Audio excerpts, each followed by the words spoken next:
Episode 1 Burying the Funeral Director. Part 1. Almost 10 years to the day was the last time I saw Bert. Albert.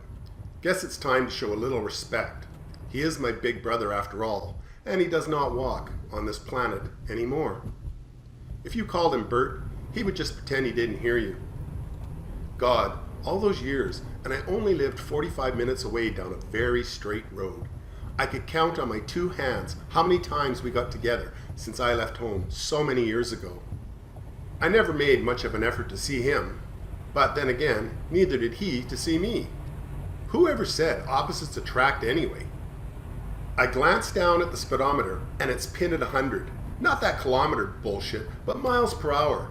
My 1970 Dodge Charger 440 is purring like a kitten. The road never seems straighter. Even at 100, I feel like I'm crawling. There really is no hurry, as I have plenty of time to make it to a service, but it's hard for anyone to drive slow on these endless prairie roads. Albert Einstein was Bert's nickname growing up as kids. He was a male clone of my mother, tall, slim, and smart. Well, smarter than me.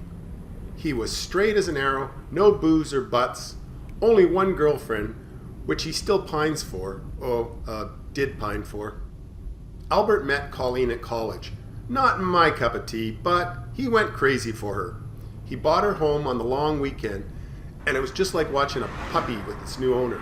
I just wanted to kick him in the knackers.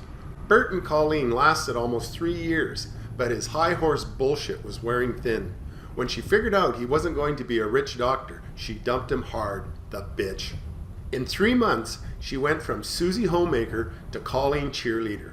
She's married a pro football player, a Saskatchewan Rough Rider no less. At 25 years old, Bert was done with women. I don't mean he went gay, he went nobody. Love, love, love, not for me. Love 'em and leave 'em was my philosophy until I met, Carol. I was worse than Albert. Damn you, love. Look what you have done to me. I actually felt sorry for him when he came home. I hadn't seen him cry so much since the first time I kicked the living shit out of him. Truly, he was never the same again. Kind of sad. I, on the other hand, had many girlfriends, just like my dad. For some reason, the opposite sex just seemed to like me. It wasn't my Burt Reynolds looks, nor not my so-fat wallet. I do make people laugh, and I'm not scared to spend money. That's what it's for. I was also told I have a flip side, especially if some guy starts making the moves on my girlfriend of the day. Mama always said to me, Ben, you gotta learn to control that temper. I'm still working on that. What the hell? Why do I have a tear in my eye? I never got along with my big bossy brother. We were just 2 years apart, but he thought he knew everything. Do this, Ben. You were doing it all wrong, Ben. Ben, why do you think everything in life is a joke or something to laugh at? What are you going to do when you grow up? Ben. I remember the bedroom Bert and I shared in our first house. We had bunk beds. He got the top, of course. He was stronger than I was and much taller. But when I turned 14, things changed. Almost overnight, I became a clone of my dad. He-Man Joe, the strongest man in the universe. I never caught up in height, but I overtook him in weight and muscle. By the time I was 16, I could kick his ass. That is really when we grew apart. Guess getting his butt kicked by his younger brother was just too hard to take. I played football, hockey, and baseball. Albert played the accordion, was in the church choir, and was the president of the chess club. Did we have different fathers? Shit. Okay, that's a little fast, 125 miles per hour. I don't want to hurt my baby. After all, I've owned her since I was 23 years old. Motherfucker. I see the nose of a cop car sticking out between the high wheat fields on a farm road. Slow down, baby, slow down. Surely he won't give a fat 45-year-old a ticket in bumfuck nowhere. I glance over at the cop's face as I streak by, still doing 80 miles an hour. He's sleeping like a baby, dreaming of donuts, no doubt. I put my foot back to the floor and I'm back up to 110. My thoughts move back to my brother. Okay, maybe I do take life a little too easy. What the hell? Bert went through life with a broom handle shoved up his ass. Maybe that's what killed him. He died pretty young though. Shit, how long do any of us really have? Imagine, I'm going to the funeral for the funeral director. Who's going to do the service? The organist? Then who will play the sad music? The mortician? I'm not even sure if I have gone to his funeral, but his lawyer's office called and told me that Bert had left everything to me. I was completely flabbergasted. Mom and Dad had passed away 10 years ago, and while my Carol, she's been gone for almost 5 years. Where does time go? Then, like a slap in the face, I realize I am the last surviving member of my family. Me! What the hell? I smoke, drink like a fish, and eat anything I see. The seafood diet. I guess that's why he left me all of his shit, as there was no one else left. Wonder why he didn't just give it all to his friggin' church. I look at my watch. At this pace, I will be there early enough to go bang back a few beers and a few shots before the service. I continue reflecting. I wanted to be a pro NHL hockey player, and Bert wanted to be a bloody brain surgeon. Neither of us even got close. At 19, Albert went off to the big city to go to college. Bert's first day in Biology 101 at the college lab doing a live rat dissection didn't go so well. After his first incision, he was passed out on the floor. He received a nice concussion when his head met the table on the way down to the floor. That day was the turning point in his career. Bert discovered in the biology class that he couldn't dissect live animals. But if they were already dead, well then Bob's your uncle. Wow, that guy's in a hurry. I got my first job at Fred's full-service gas station. I was good at most sports, but not great at any.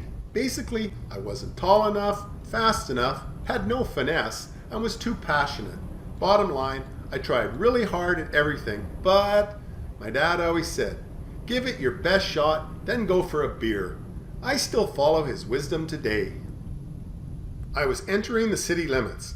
Time to take my foot off the pedal. Wow, that felt like a 10-minute drive. 10 years in 10 minutes. I hadn't been to Marville for a few years. I was glad to see Leo's Bar and Grill was still on Main Street, so I parked out front to run in and grab a few quick pints. The beer was cold and went down good. The place was pretty quiet, except for Leo, the owner/bartender, who looked bored and wanted to chat. I spent years on the road selling everything, and I mean everything. I spent lots of time bullshitting with people in bars all over North America. Oh yeah, after sports I was really good at one other thing. I could sell the Queen Buckingham Palace and the Crown Jewels. Selling shit is my bread and butter. Leo was telling me that things have been picking up over the last few years. Real estate prices have been going up and jobs are plentiful. It's a gold rush, I tell you, Saskatchewan style.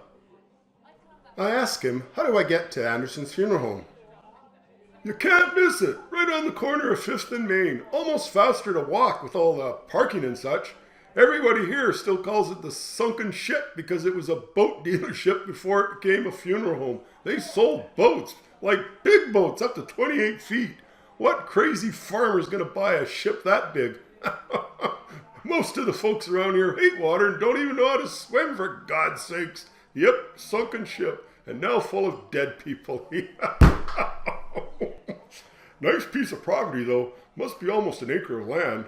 I bet retirement condos will be popping up there in the next 20 years.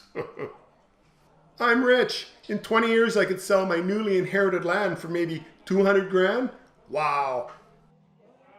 Leo did know his shit about this town, and he liked to share it. Mr. Anderson started working at the funeral home when he was just a young guy. He was so thin and tall that we used to say, just sharpen his head, you could use him as a spear. Oh dear, sorry sir, I shouldn't speak ill of the dead. He wasn't much of a drinker, or at least he never set foot in my fine establishment. When the Pickfords decided to sell the funeral home and move to Florida, Mr. Anderson bought it. That surprised the crap out of some people around here. Tell you a little secret, I also heard it was a cash sale. Crazy. I answer and think. My life for so many years was traveling all over God's forsaken place, selling everyone else's shit. I sold everything from portable power stations to portable shithouses. I did love it, but Carol is always in my heart. Why the fuck did I not just get a real stay-at-home job so I could come home to her every night? Why didn't I get into the used car gigs sooner? I look at the clock. Shit, 10 minutes before the service starts. Just enough time to pee and boogie. I had never been to my brother's funeral home before. Then again, why would I? How the hell did my Einstein brother end up owning it? Bert was always cheap, very cheap. He could save money like a banker, even as a kid. If someone gave us $1, I would spend it and Bert would spend 10 cents and save 90. If it wasn't for Carol, I still wouldn't have a pot to piss in. She finally got it through to me that it's not a bad thing to have some money in the bank. Parking wasn't a problem when I pulled into a stall at the front of the funeral home. Shit, the place had parking for 100 cars or more, though a few spots had cars parked in them. I really don't know what to expect inside. How many friends did he have? He was never what you would call a social guy. I guess he must have had some churchy friends. The chapel kind of looked like a converted gas station. It was clean and meticulously painted. He must have painted it himself. At the back, I could see a small house. Again, pretty as a picture. The flower beds in front of the chapel were stunning. They were a beautiful display of color and variety, not a weed to be seen anywhere. It was obvious these flower beds took a shitload of time to maintain. He must hire a gardener. I walk through the door into the chapel, and all the heads in the room turn around to look at me. They didn't look like they were thinking, who the fuck's this guy? It was more like, nice you could make it, asshole. Were they all waiting for me?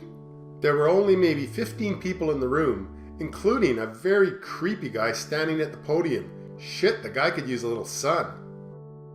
The organist was playing that typical pre-service music. She's kind of cute. Stop it, Ben. It's your brother's bloody funeral. Quit checking out the talent, for God's sakes. She does have a very small head, though. I'll call her Tinkerbell. And the fill-in director, Grandpa Monkster Jr. I laughed to myself. I do have a little beer glow. I moseyed my way up to the front, where no one was sitting. All the heads in the room tracked me like a radar defense system. Tinkerbell stops playing, and Munster Jr. is preparing to start the service. Just as the room goes quiet, a nice beer burp sneaks out of my mouth. Ugh.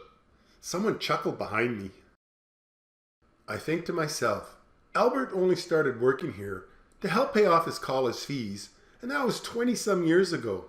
Now he's dead in his own funeral home. That's just crazy. The cheap bastard has saved enough money over the years to buy the place cash. Grandpa Monkster Jr. is doing the sad blah blah blah speech. I've been to way too many funerals, and after a while they all start to sound the same. Except one. Grandpa spoke very slow and clear, almost like a robot. His thin pale lips almost merged into his whiter than white skin. When he finally finished, we all bowed our heads for the last prayer. When it was over, he stared directly at me and asked if anyone would like to say a few words. I was about to stand up when a man with a deep voice behind me said he would love to. The guy was very old and weathered. He slowly makes his way up to the podium. Hello. My name is Harry Slavinsky, and I want to say a few words about Mr. Anderson. Albert was a good man, always trying to help people at their worst moments. When my wife Phyllis died, I didn't have enough money to give her a proper service and burial. I came to Mr. Anderson and told him my story, and he said, maybe we can work something out. He asked me what I did for a living, and I told him that before I got so damned old, I painted everything from cars and trucks to houses and hotels. Well, lo and behold, Mr. Anderson gave my sweet Phyllis the funeral she deserved. even had real flowers. All I had to do to repay him was to paint his chapel and house. It took me some time to get this place into shape.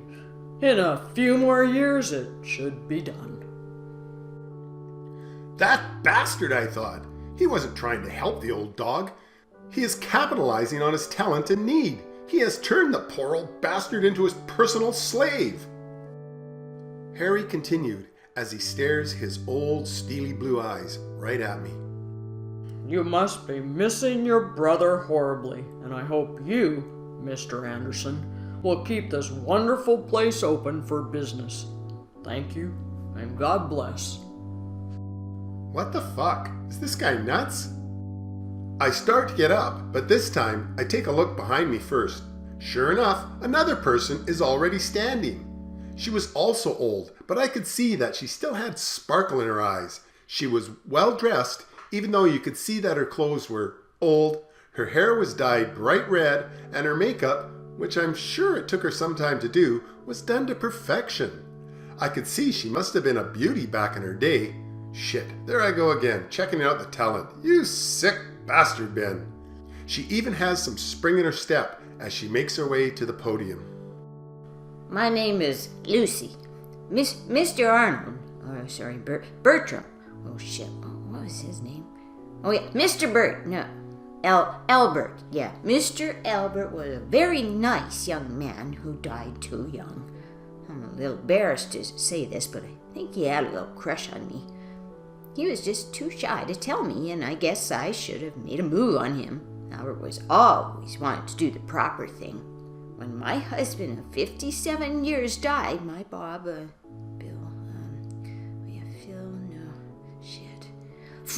Floyd, yeah, that's it. When my Floyd passed away, I came to see Mr. Albert. I could not believe what a nice funeral service cost these days. A lot more than the $100 we had set aside. Well, like that old guy that spoke before me, Mr. Bert said he could help me out. Everyone in town knows what a lovely garden I have in my little house over on 10th Street. First Street, Pine Street.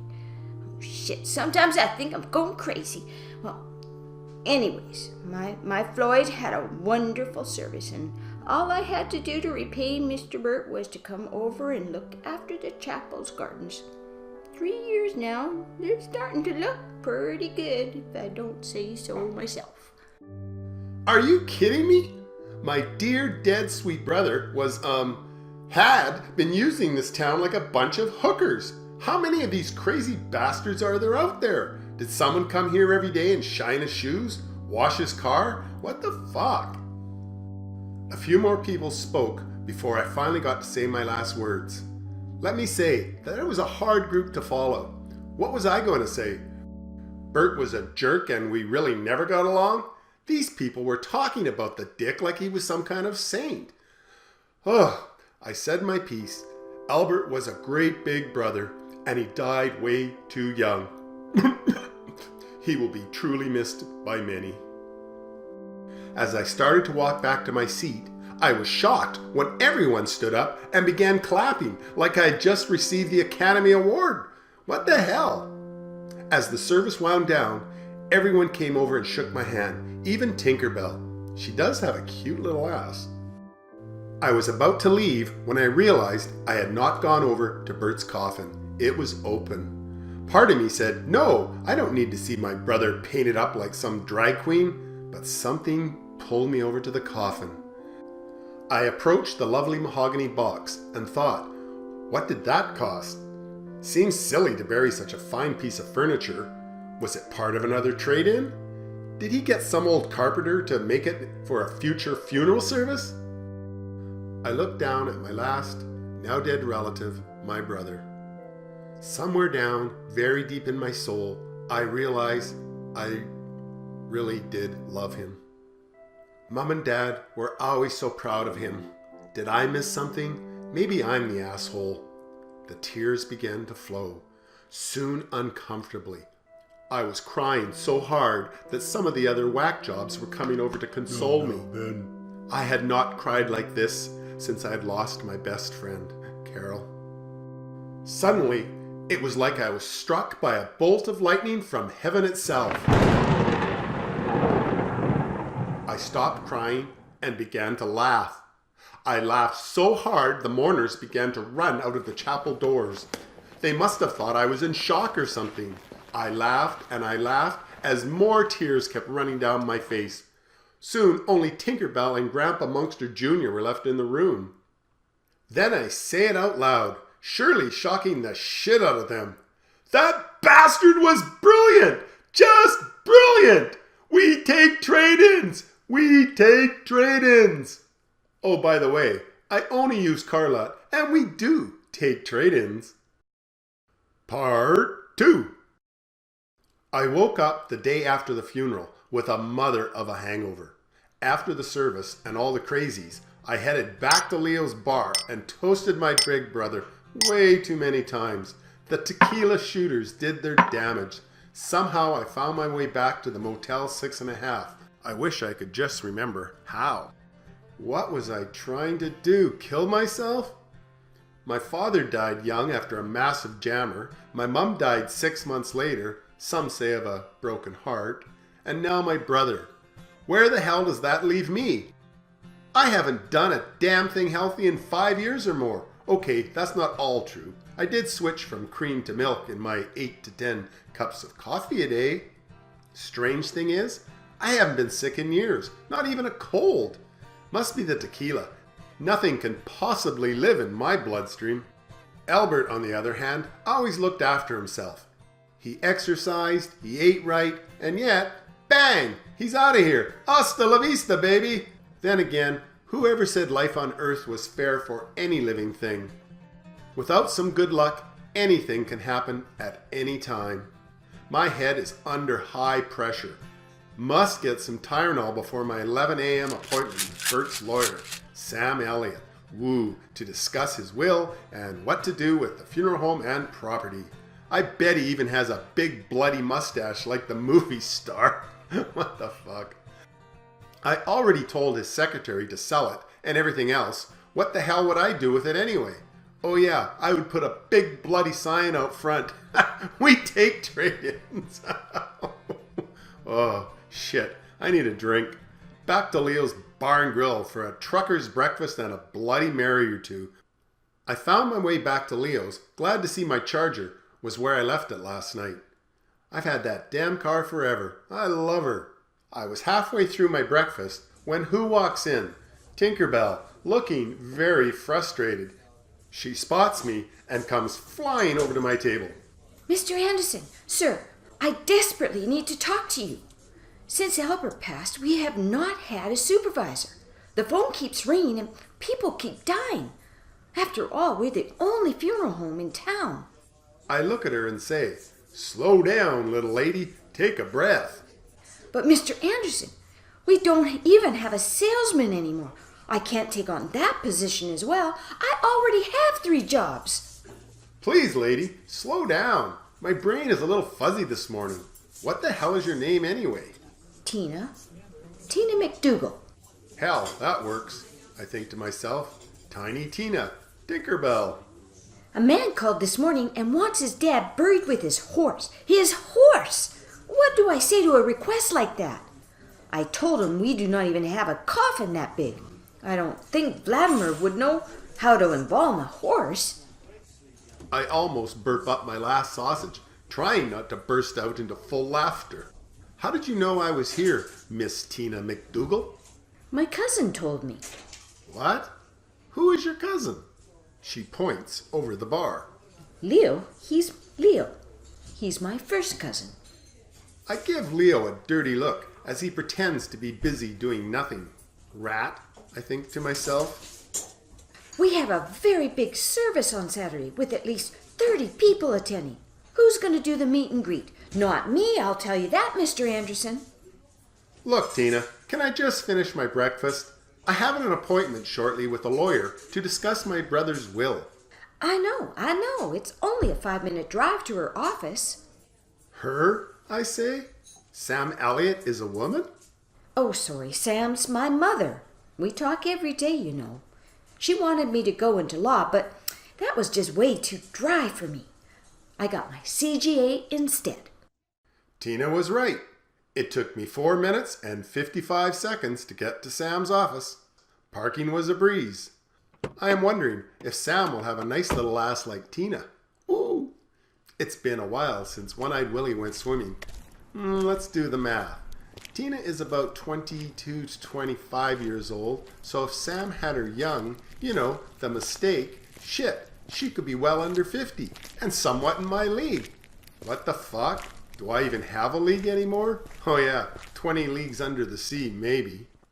I walk into the small, nicely decorated office, and I'm greeted by her secretary. The lovely lady at the front desk says, Morning, Mr. Anderson. Miss Elliot will see you shortly. Would you like a coffee or anything else while you wait? Anything else would be great. She gives me that look. How many times do I have to hear that? Yes, a coffee would be great. 3 milks and 6 sugars, please. Apparently, I'm not that sweet today.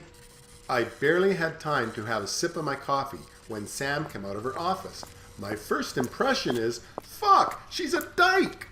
Sam grabs my hand and shakes it so hard, I almost fart. Almost. I'm so happy to meet you, Ben. We're already on first name basis? Albert told me so much about you. All bad, I'm sure. He spoke so highly of you. You must have been so close. How are you doing? Death of a close one can be so hard. I know. Oh, I really do know. I'm sorry, I respond honestly. Who did you lose? Oh, my husband, but let's not dwell on the past right now. Please come in and have a seat in my office. She isn't wearing any makeup, and her hair is cut short, like that crazy Irish singer who dissed the church. She was short, but not tiny like Tinkerbell. She was good prairie stock, all the curves in the right places. Then I noticed her eyes. 2 bright emeralds, almost impossible not to stare at. All of a sudden, I thought, wow, Sam was like hot. In a strange way, not beautiful, but like a piece of art that was hard to look away from. I was hoping with all my heart and my left nut that she was not gay. Not that there's anything wrong with that. She types away on her computer for a few seconds, then says, Okay, let's get down to the business of the day, Mr. Anderson. You must be very excited to inherit your brother's life's work. As my secretary told you on the phone, he left everything to you with a few small clauses. Small clauses always worry me, I replied truthfully. Your dear brother did really well for himself in the 48 years on this earth. His cash assets are almost $50,000. The funeral home and house could probably get you another $200,000, and it is in a great business location for Marvel, as well as being mortgage-free. I'm sitting there thinking, that's really not very much money for a life's work. But then, what am I worth? Shit, 250 grand would look mighty fine in my bank account right about now. Wow, that's great, I respond back to Sam. Let's do it. Wait, what about your legal fees?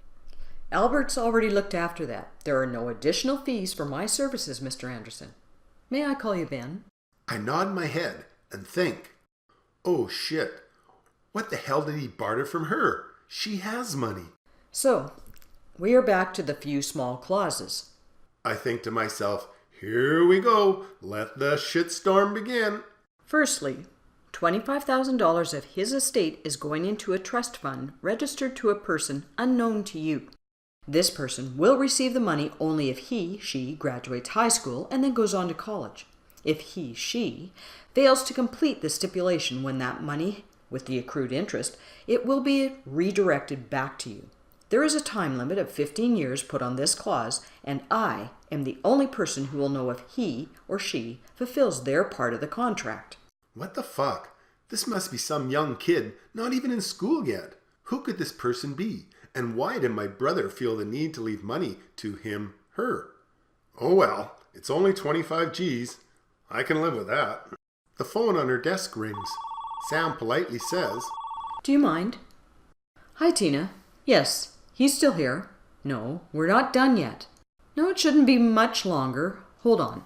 Tina wants to know if you are still coming by the funeral home after we are done. Jesus. Yes, I said I would, and I will. Yes, Tina. He says he will. Okay. Bye, Tina. Yes. Love you too. Bye. Is she always so persistent, I ask? Sam smiles, and her emerald eyes brighten, showing multiple shades of green. Yes. Okay, Sam, what is the second little clause? If the sun doesn't shine on Thursday, September 18th in 2020, all the money goes to the Church of the Silly People? I say sarcastically with a grin. Her smile is gone, and her eyes darken a few shades. Damn, this broad is bloody pretty, I think to myself. Well, you are close, but not quite. Oh shit, there goes my trip to Maui. According to your brother's last will and testament, you must keep the funeral home for 2 years from the day you sign these documents. During this 2-year period, the funeral home must stay open and all employees must be kept on unless they choose to leave on their own accord. Also, during this 2-year period, the funeral home must make a profit of at least 19% after all expenses and wages are paid. I am speechless. What the fuck? What the fuck? The bastard? My mouth is hanging wide open, like a walrus waiting for fish. The shithead wants me to run a bloody funeral home for 2 years? Why would he do that to me? Payback is a bitch, but this is over the top. Plus, I have to make a profit? How do you make a profit when half the business comes from bloody bartering? Am I supposed to take a pig and then sell it for pork chops? He wants 19% profit? He's got to be kidding. Sam finally speaks, since my jaw is still sitting on her desk. Look, Ben, it's not as bad as it looks. The home does make a profit, usually. You could hire a funeral director for the 2 years. Tina does all the accounting and she's very, very good at robbing Peter to pay Paul. This is just getting worse by the second. I really need a shot of tequila right fucking now. Okay. I finally come back to the present situation. What the hell happens to his bloody estate if I just call bullshit? Or I won't, or I cannot fulfill his stupid goddamn magical goals. I know some good lawyers myself, Miss Elliot, I say smugly. Well, first of all, your good lawyers would soon eat up your inheritance if and when you actually won anything, there would be little to nothing left. Remember, I will do the job I was hired to do by your brother, and I work for free on his estate. I want to say, go fuck yourself, Miss Sam Elliott. I never wanted any money from Bert, nor ever expected any. I can walk out the door, put my old 440 to the floor, and never even think about this day again for the rest of my life. I realize I'm holding my breath again, and I'm about to explode. Then I hear my mom once again. Ben, you gotta learn to control that temper of yours. I finally take a deep breath, and my voice comes out like a gravelly whisper. What happens to the money if I simply walk out the goddamn door? Well, after 2 years from today, the 3 employees of Anderson's funeral home will get 33.3% of Albert Anderson's estate. At that time, they can sell it, keep it, or turn it into a used car lot. It's totally up to them. Wow. Just wow. I need some time to take this all in. How many days do I have to sign the papers if I agree to this bullshit? Just today, 24 hours. In fact, you have till midnight tonight. I get up without saying another word and walk out the door.